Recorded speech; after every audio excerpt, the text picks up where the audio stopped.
horror, mushrooms growing out of orifices. Why? Captured by the priest.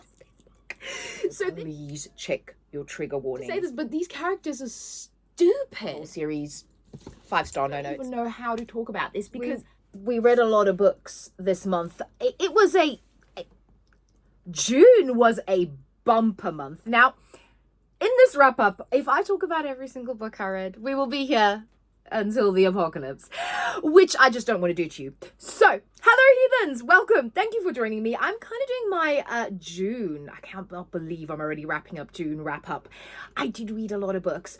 So, these ones I've got here, I'm just kind of going to name them because these were all in videos that I did, like new release videos, reading anticipated books. Most of these are new releases, and I don't really want to go over them again because that might just bore you. So I'll talk about it very quickly, and then if you want to see more of it, just check out my videos from the rest of the month. So, these books. It's a good thing I weight train.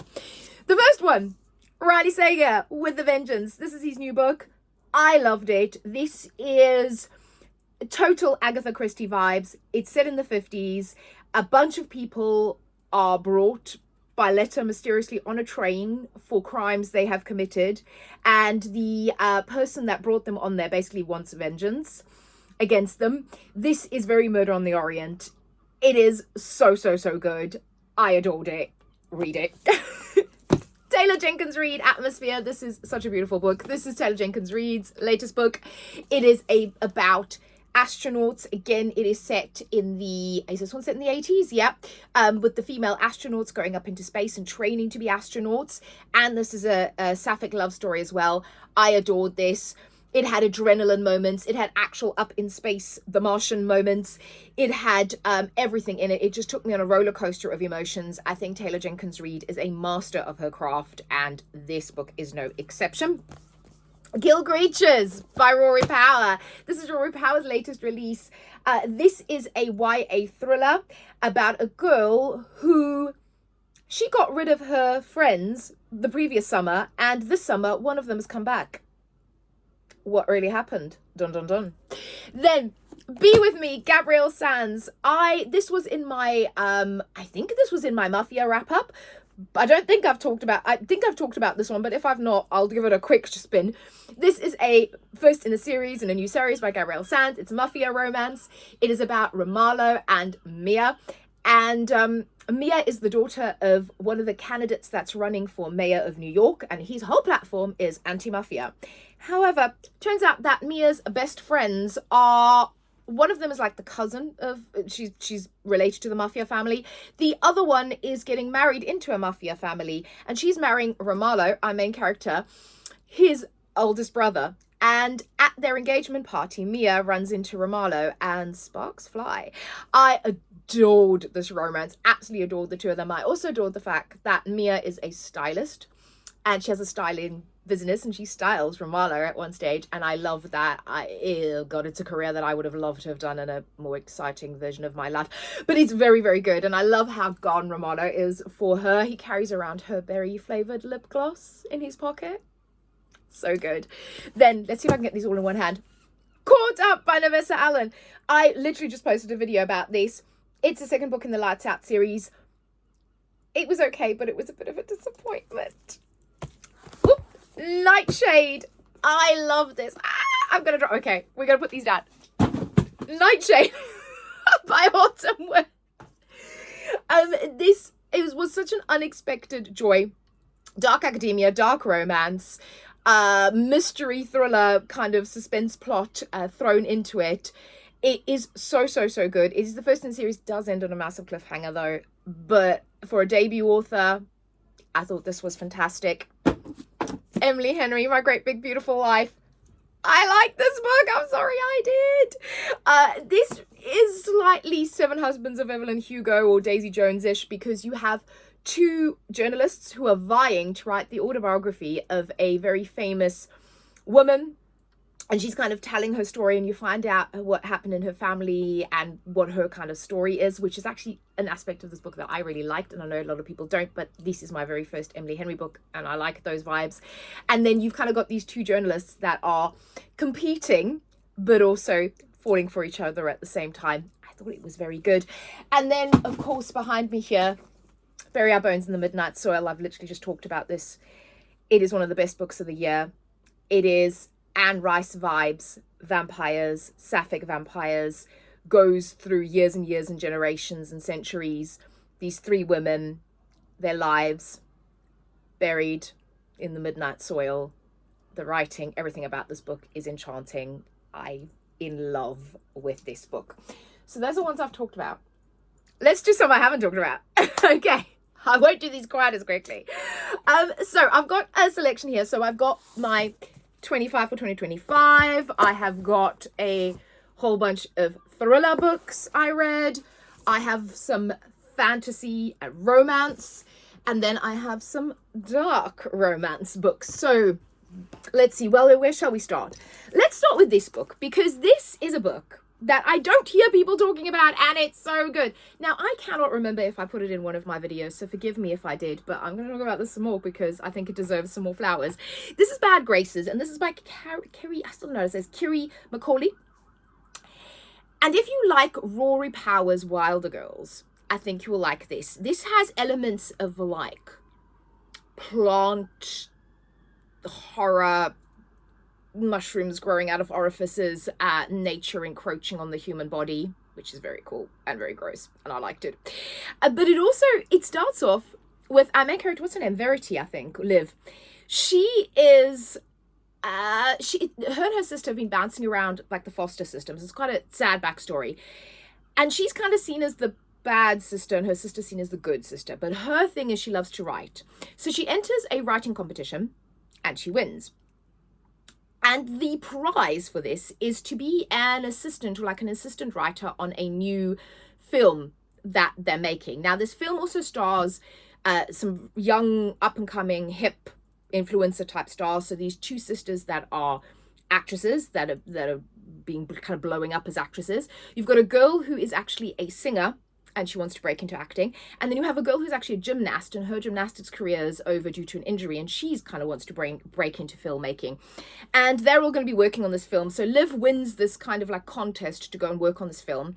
And when she gets to, she also just leaves her family, doesn't tell anybody what she's doing. She just leaves, which is great. Just walks out the door. And then they find themselves on this yacht. So the director of this film hires a yacht and says, oh, you know, instead of driving there, we're going to sail there. They all get on the yacht. Everything's fine until a storm hits and they get shipwrecked. And it turns out that the director is a real arsewipe. I mean, like the definition of an arsewipe, okay? He disabled the comms, he disabled the radio, and apparently no one knows where the hell they are, and they were completely off course because he wanted to drum up some publicity somehow for his film. So these girls have to now survive on this island. So it becomes like a survival story. And like I said, it has this body horror element to it. There's also a lot of discussion around girlhood, being a woman, being a girl in the world. There's a beautiful line, I'm paraphrasing this, but something along the lines of when they're on this island and they are needing to survive, they kind of like, teenage girls, we have to struggle for survival every day. We have to struggle against the outside influences, what people think of us, our own bodies, the way people perceive us, the men that try to grab at us, the toxic friendships, all of this stuff. There is so much, it's a daily survival game being a teenage girl. And it's so true. If you've ever been a teenage girl, actually being a woman is pretty much a survival game, but it is so good. There's also a lot of sapphic romance in here. It is actually YA, I believe, but it's incredible. I like I said, I don't hear people talking about this. I think that more people would absolutely love this. This would also be a perfect summer-ween book. I think it's fantastic. I love that book. That is going back on my shelf. So I've got a thing now. I am doing a whole massive video on my physical TBR and how I'm trying to unhaul it and really pare it down. So if I don't absolutely love a book, it's a go-in. So that's my new thing. So moving on. So let's actually, in that vein, talk about my 25 for 2025. So I read these three books this month. The Forest Grimm, The Moonlet Market, and Lore of the Wilds.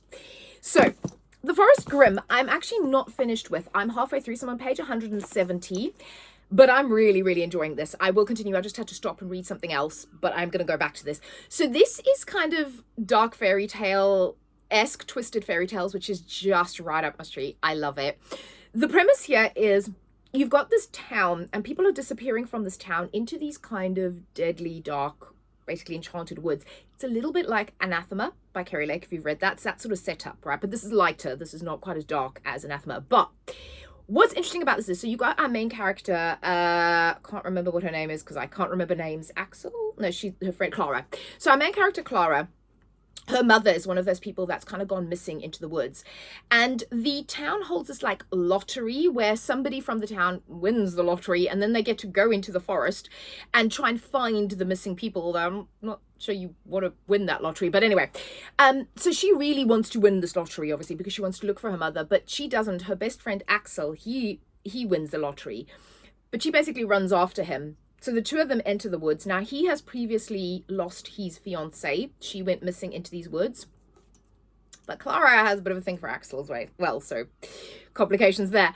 But once they get into these woods, they're crazy, they're sentient, they're weird, they're creepy. And the people that have been disappearing into the woods, it's like they've become these sort of twisted fairy tale characters. So they run into Rapunzel. They run into Cinderella, who is actually Axel's fiancée, but she now calls herself Cinderella. And it's really interesting. The imagery, it's beautiful, it's well imagined, it's different. It's such a great take on dark fairy tale and Grimm's fairy tales. And I'm going to be doing a whole video on kind of sentient woods, dark fairy tale style book recommendations, because I love that genre and I've got quite a few. Like I mentioned, Anathema is one of them I'll mention in there, but this is good. I'm enjoying myself. I just had to put it down because I was reading something else, but I'm definitely going to finish that. Then The Moonlet Market by Joanne Harris. This I enjoyed, but thinking back on it now, I am slightly struggling to remember the storyline, which is never a good sign. And also, I wasn't crazy about it, but I liked it. It has a beautiful cover. Joanne Harris, the girl can write, right? I mean, she of Chocolat fame, right? That's the same author. So in this one, you have our main male character. Don't know what his name is. I'm not going to look it up. He is living in modern day London. And he's kind of quite quiet, nothing much going on with his life. But he sees this girl and he becomes woman and becomes fascinated by her. Turns out she may be fae. And he kind of follows her and then he gets kind of tangled up in the world of the fae. And there's this Moonlet Market, kind of almost, it's a bit like Diagon Alley, right? It reminded me of Diagon Alley, Harry Potter. Like there's a certain place by the bridge where you can get into this Moonlet Market and only if you know and you can see and you can, see that world. And the moonlit also refers to the dark and the light court. So, you've got the Seelie and the Unseelie. So in this book, kind of the Unseelie court is the moonlight court and like the daylight, the summer court is the light court, the Seelie court. And they use like moth and butterfly imagery really beautifully. The writing is really beautiful. The imagery is really beautiful. There's kind of this love story and you find out why our main male character is so attracted to our female main character and how he may be more connected to the fae than he thought. But and all of that sounds like an absolute, like I love Holly Black, all of that. And it sounds like I should have been absolutely in love with it. And for some reason I wasn't. Something just didn't connect with me. It wasn't bad. Like I said, you're talking like 3.5 star read here. And I'm sure people will absolutely love it. There was just something, there was no emotion for me, but it was very beautifully written. And I did love that imagery of the butterfly for, the Seelie and then the moth for the Unseelie. And some of the descriptions were very, very pretty. But this one is being unhauled because I didn't love it. And then this is another one that's being unhauled because I DNF'd it. I just could not get into the story. So again, I'm really struggling to remember this. So this will tell you. A deadly library. Okay, so again, you've got a land ruled by fae. And then a girl who lives in this village, she makes a deal. She has to make a deal for some reason with the fae. And they put her to work in their library. I think she has to find something in the library. And then there seems to be a love, like either a love triangle or a why choose later on in this book. But I didn't get past 70 pages because I just could not get into it. I was just struggling. I don't know what it was, if it was the writing, if it was the character, something. I tried and tried and tried. And eventually I was like, I'm admitting defeat and giving up. You may like it. It was not for me. So again, beautiful book, but it's being unhauled. Right, where are we going to go? So let's go to something that I did absolutely love. And I do not understand why. This is going to be a controversial opinion. Why this book gets so much hate. Why? And this is Murder Road by Simone St. James. I freaking love this book. So I love Simone St. James. Now, what you've got to appreciate is she does supernatural thriller. So if you don't like supernatural elements in your thrillers, you won't like her. But if you do, I know everybody loved The Sundown Motel and then shat on this one, and I don't know why they did that, because I think this is very, very good. So this is about a couple, and it's also set in like the 90s, I think, early 90s, who are on honeymoon, and they kind of get lost going to this lodge that they want to go on honeymoon to. And they see a girl on the side of the road, and she's acting kind of weird, stumbling about. They think she's drunk, but they pick her up and they realize she's injured, and they think, oh hell. They take her to the nearest town, and she passes away in the hospital.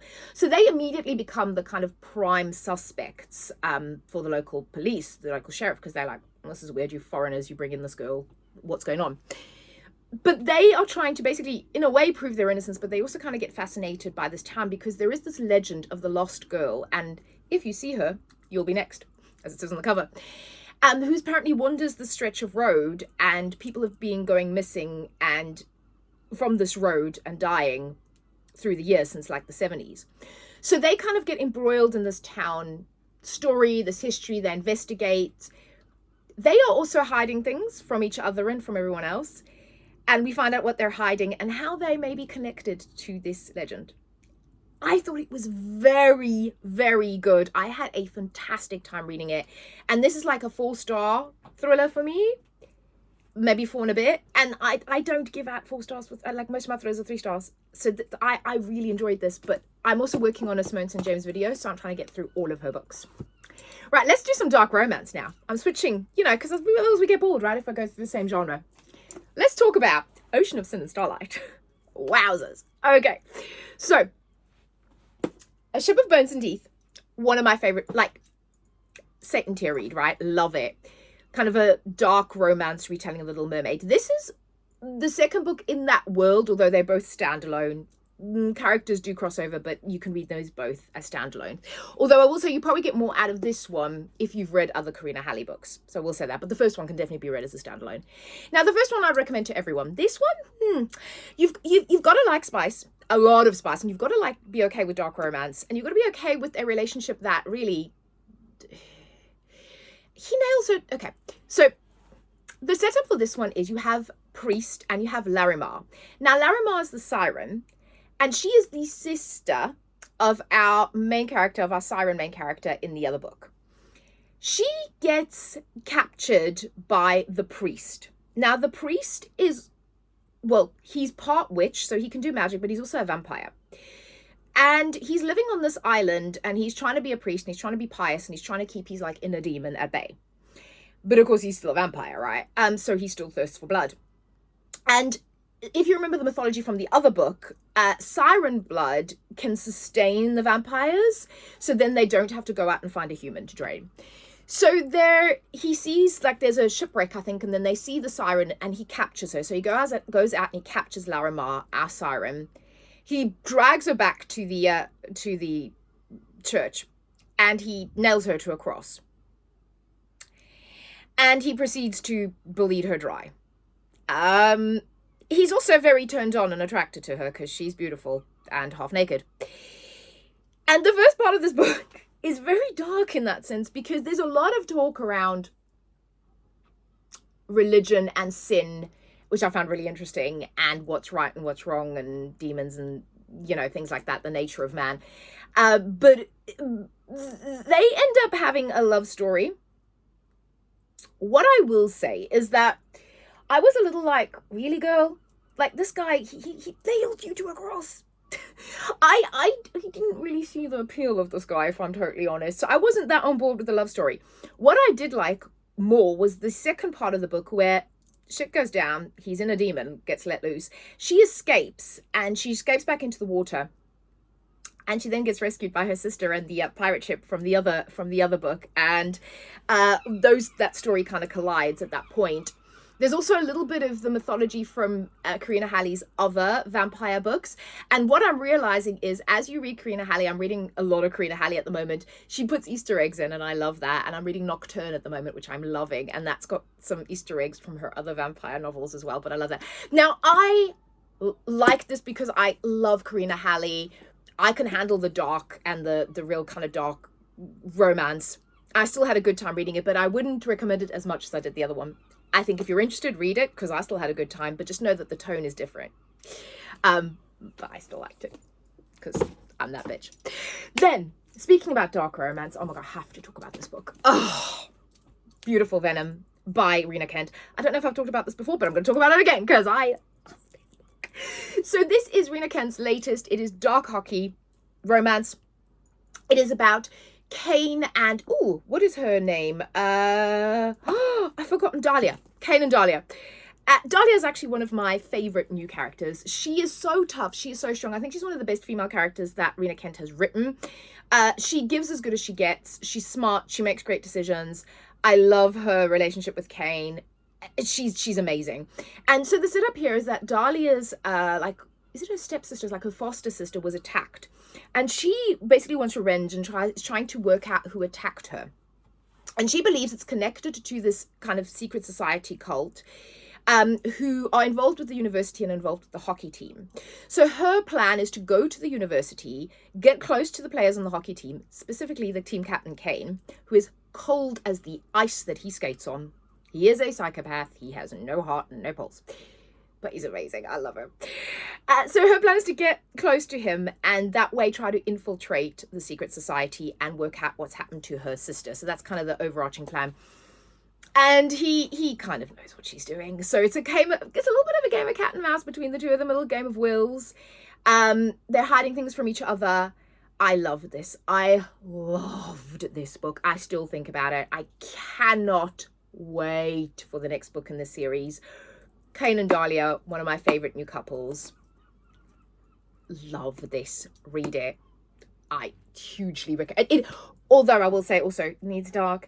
There is a consensual, non-consensual scene in the beginning where she's being initiated into the secret society that may be very hard for people to read. So please check your trigger warnings. But it is fantastic if you can handle it. Then something that made me cry. I've started the Boys of Toomen. So for the longest time, I have resisted this series because 780, 800 page book, right? I'm like, how can a romance novel about high schoolers be worth reading 800 pages? It's just not possible. And then I keep hearing people talk about it. And of course I love a bandwagon and I get FOMO. So I was like, you know what? I'm going to bite the bullet and read the first one. Oh dear. Okay. Johnny and Shannon. So this is set in Ireland and it is set at the Toomen High School. And this is about high schoolers, but this is not for children. This really explores dark, dark themes of violence, abuse, child abuse, alcoholism, drugs, pressure, all sorts of things. It is so gut-wrenching. And our main character here, Shannon is being bullied at her previous school and she gets sent to Toomen High to help her. But also the worst things that are happening to her, what's happening at home. Her father is an alcoholic. He's abusive. He abuses her physically, emotionally, mentally. So she has terrible home life. And then Johnny, who is our rugby captain and our rugby star, he has so much pressure on him. He's kind of slated to be in the national team. He's playing at a level already that, he has all this pressure to be the star. Everybody sees him as the star. And it's their romance. But there's so much more to it. There's so much emotion. There's so much real life issues. There's so much these kids are dealing with. And obviously the people around them as well. It is so emotional. It is so hard to read. And this gets darker apparently as the series goes on as well. Harder to read. I've seen some reviews on the latest book. And I definitely, that's why I think I'm going to do a Boys of Toomen read next month. Because I want to read the latest book. There's a lot of things that I've dealt with in my life. I've dealt with abuse. I've dealt with all of that kind of not wanting to go home. So I identify very deeply with Shannon, and that's why I also think a lot of things that are coming up in this series are going to absolutely break me. So this broken heart on the front is definitely yeah, I mean, that's how I felt reading it, but I also think it's very important to tell these stories. I don't think they get told enough, and this is what happens in real life. This is real life. This is not dark romance. This is not fantasy. This is real life, and I think it's incredible. So I'll be reading more in this series. if I can take it. Then something slightly lighter. I read the second book in the Laini Taylor series. No one does it like Laini Taylor. Daughter of Smoke and Bone. I'd read the first one. I'd never continued. I reread Daughter of Smoke and Bone. It is sensational. Demon falls in love with an angel. It is the most perfect love story. It is the most beautifully written book. It's gut-wrenching, found family, what is good, what is bad, who is right, who is wrong, what's the nature of good and evil. It has so many things in it. This is the second book. This is Days of Blood and Starlight. It's incredible, and I'll be reading the third one this month, so I'll be finishing that series. Then let's go back to some dark romance. Let's talk about Twisted Dares by A.R. Breck. Oh, this is dark. Okay, let me preface this with black as night. Okay, night vision goggles. Okay, get your night vision goggles out for this one and hold on to your panties, because this is hard. So this is the first book in the Blackridge Prep series. I have book 2 ready to go because this was incredible. So this one, our main character, Raven, she has a very, very dark backstory. Her parents were serial unalivers. She saw what was going on, and you see flashbacks of her when she was 9 years old, witnessing what was happening, kind of being dragged into what they were doing at the age of 9. This is very dark. There's some really difficult scenes to read in this, so please check warnings on this one. So she's kind of been messed up from a very early age, and then when her parents go to jail and they eventually get caught, she gets sent to go live with her aunt and uncle, who are arguably worse. They are very religious, and they basically try to beat the evil out of her. They abuse her horrendously. She's now kind of on the verge of, I think she's like 17 or about to turn 18. The only reason she's still hanging around in this house where she's constantly being abused by her aunt and uncle is for her for their daughter, so for her cousin's sake, because she's trying to protect her cousin. But she also feels like she has this kind of darkness in her that she's trying to get out. So she goes to these underground MMA fights, which is an element that I really love. Now, something you might not know about me is I love kind of contact sports and combat sports. I love strong women. One of my idols is Lucia Reicher, who is a Dutch professional boxer and kickboxer. She was once dubbed the most dangerous woman in the world. She's sensational. I love people like Ronda Rousey. I love Nicola Adams. I love really tough, strong women. And I think women have a right and a place in combat sports. Thank you for joining my TED Talk. So a lot of this is around her going to these underground MMA fights, which I really liked. And then she sees this guy, Kalen, and he is cold, like talking about cold as ice. He is a true psychopath, right? No emotion. And you find out he's part of like the mafia. He's the enforcer. He's the son. And also he's got a really tragic, horrible backstory where his father kind of abused him into being this unfeeling, cold, hard psychopath. And she asks Kalen to train her. And at first he refuses, but there's something about her that pulls him to her, and it's very unusual for him because he never gets attracted to anyone. His brothers are like, you never go for anything, you know, what is this? And it's very dark, very bleak at points, does end on a cliffhanger, so that's why I had to get book 2. But I really love this. I really love their love story.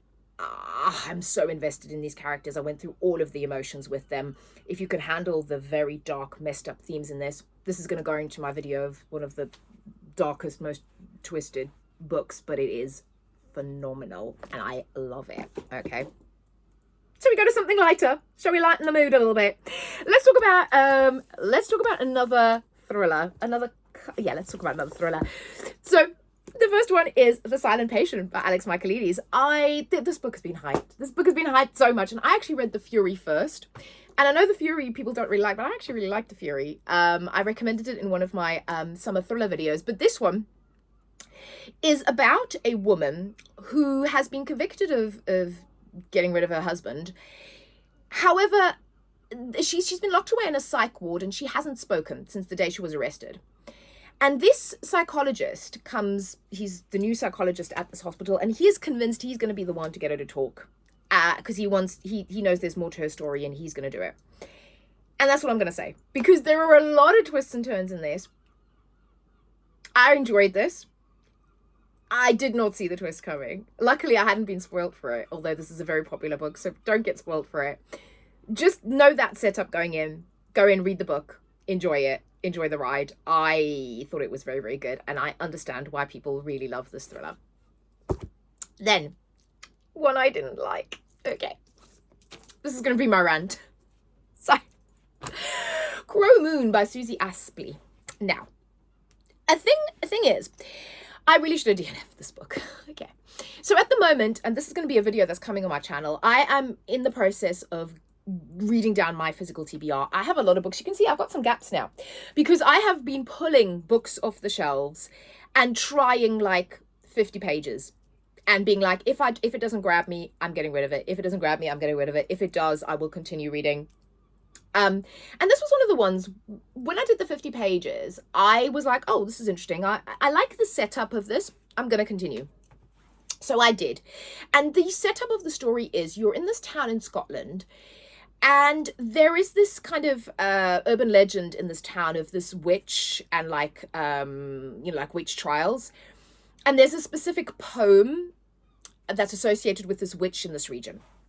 You have these 3 teenagers who did like this ceremony to this witch in modern day, and also in modern times a boy has gone missing. Teenage boy's gone missing, one of the boys that was doing this ritual, and then he is found dead, and he has a poem tattooed into his back, and it's part of this poem about the witch. And you get the POV of the person, like the perpetrator, and then you get the police that's investigating this, and also the mother of the friend of this boy, who is a journalist, and she's kind of investigating because A, she wants to know what's going on, and B, she's kind of afraid for her own son as well. Now the setup was really, really good. But as I continued in the book, there were a couple of things. One, you do realize this is a debut, I think, in my opinion, because the writing was a little ropey at times. If he said the word Martha, who is the main female character, the journalist, one more time in a dialogue, I was going to throw the book at the wall. I'm like, I get her name is Martha, get on with it. And I'm bad with names, right? I can remember her name. So there were little things like that with the writing, but that's all right. I'm not that fussy. But what kind of got to me the further I got in this book is these characters are stupid. Okay, they are dumb. They are some of the dumbest characters I have read in a very long time. The police are stupid. People are giving them leads and they're just like, oh, I don't know about this, and they go wander off. They are basically talking to a journalist to get their leads to investigate this. Then Martha, our main character, she has a friend, Orla, who apparently is also a journalist for the BBC. Yet she gets enamored with this guy who is quite clearly the main suspect. And I say this because if you don't work that out on page 1, and there were all these very, very flashing red light flags. And she says, oh, yeah, that seems suspicious. Oh, it's okay, I'll sleep with him anyway. She has to be one of the dumb, like, she's supposed to be a journalist for the BBC. And this woman is dumb as a rock, okay? I'm sorry, I hate to say this, but these characters are stupid. So that really annoyed me the further I got in the book. But I was like, oh, I just want to see, like, surely it's not this obvious, you know, there must be, maybe like it's trying to lead you down a path, and then no, it was that obvious. And also the tone was off because it's supposed to be this kind of like slightly gothic-y kind of witches and stuff thriller, but it read more like Midsummer Murders, like, and if you know what that is, that's like a cozy mystery crime thing in England. So it kind of had a bit of a cozy mystery element, but it was trying to be gothic and dark. It was a mess. I mean, 2 stars, and that's generous. That is generous. Then another one that I really wasn't overly enamored with, and I'm really sad about this because I thought I was going to love it, is Cruel Malady. This is by Trisha Wolfe, and I loved her Violent Delight series. And again, so she writes very much like Criminal Minds, FBI, Serial and Alive, that kind of vein, right? And this one is about Blakely and Alex. So Blakely is a psychopath, but she's one of these psychopaths that she's never killed anyone. she has this kind of job where it's her own agency where she gets revenge for people. So if your husband is cheating or something, but she gets it in more kind of clever, devious ways. She doesn't kill anyone. She just like destroys their entire life. And then she catches the eye of Alex. Now, Alex is a psychologist, psychiatrist, and like a doctor. And his backstory is that his sister was killed by a psychopath. And he has this mission in life to cure psychopaths. And he thinks he can do this, which is, you can't. So he's been experimenting on people. And Blakely catches his eye. He captures Blakely and starts to experiment on her. And wow, they're like, she's drilling. Like, it's like old school, like shock therapy, head drilling, drugs, all of this. It's bad, okay? But she kind of seems to get Stockholm syndrome and falls for a minute. It's their love story, but I was just not bought into it. Also, there was supposed to be an Alice in Wonderland element in this, and I did not see it. There was a lot of ticking clocks, but that was about it. And madness, I guess, the Mad Hatter, but other than that, I don't like, I love a dark romance, but I just didn't see it. I was like, I'm not convinced here. And then I also thought it was too long. It's like over 500 pages long, and by the end of it I was just like, can we get on with it? And that's not good. If I'm kind of going, yes, let's just get on with it. So I was kind of let down by this. It wasn't terrible, and I did enjoy the beginning bit of it, but then it dragged at the end, and I also wasn't that invested. I didn't see how she fell for this guy, because I thought he was an arsewipe. So this one's being unhauled, unfortunately. Crow Moon, as you can imagine, is definitely being unhauled as well. Oh God, I've just dropped all my unhauled books. That video is coming. I have about 1 billion books down here. That's an exaggeration. That I'm unhauling. Then my final 2 books, I read Rebel Witch, Crimson Moth. I finally read Crimson Moth last month, and I loved it. And I immediately had to read Rebel Witch. I love this more than Crimson Moth. I know that's an unpopular opinion, but I absolutely adored this whole series. It is a duology. Duologies are my thing. I love this. Also, cover goals, aren't they beautiful? This is about a witch and a witch hunter, and they fall in love. True enemies to lovers. They are literally trying to kill each other. And I love the magic system around blood. I thought it was really interesting. I love the characters. I love the found family. I loved the hunt. I loved the adventure, the pace of it. It was fast paced. It was never boring. I was really brought into the romance. I loved everything about this. I adored it. I hugely recommend, if you want a good witch fantasy that also isn't too spicy, that just has great characters, great action, great love story, I absolutely 100 recommend this. This is a Highway to Hell series for me, because I absolutely loved it. Loved the whole series. 5-star, no notes.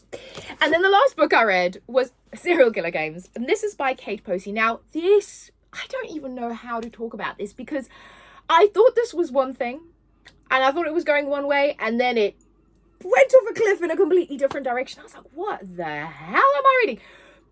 I enjoyed it, but it was not. So I thought, you know, by the cover and all this, I thought it was going to be Butcher and Blackbird, you know, in that vein. And in the beginning, you think it is. And then it goes off in a different direction. So it is a love story. It is a tragedy. It is a musing on life. It is anybody who's ever booked. I was actually talking to one of my clients earlier. These are the conversations me and my clients have. And I was talking about this book because it's set in an office, in a corporate environment. Anybody that's worked in a corporate environment, I laughed my ass off at some of the stereotypes and the archetypes in here. So like the perky HR woman with the positive affirmations on her door, and the douchey mid-tier manager who thinks he's like, oh, you know, give it a some, and he thinks he's so suave, and actually he's a douche. And then the slacker in the corner that's just trying to hide from the manager and pretend to be doing some work. The like temp that doesn't give a shit and is doing his own thing around the back. It's like if you've ever worked in that environment, and I'm like, dude, that's my everyday. It'll make you laugh. So you have Dolores de la Cruz, which I think is a play on Dolores Claiborne. And then you have Jake Ripper. So Jake is the new temp in the office, and Dolores works, I think, in HR. And she catches his eye because she's all in black. She's very goth. She never cracks a smile. I will say I did not like Dolores. And I like an unlikable main character, but I thought she was a B with a capital B arch to him. really for no reason sometimes, because Jake is a bit of a golden retriever, even though he is called Jake Ripper and she thinks he's a serial killer in the beginning.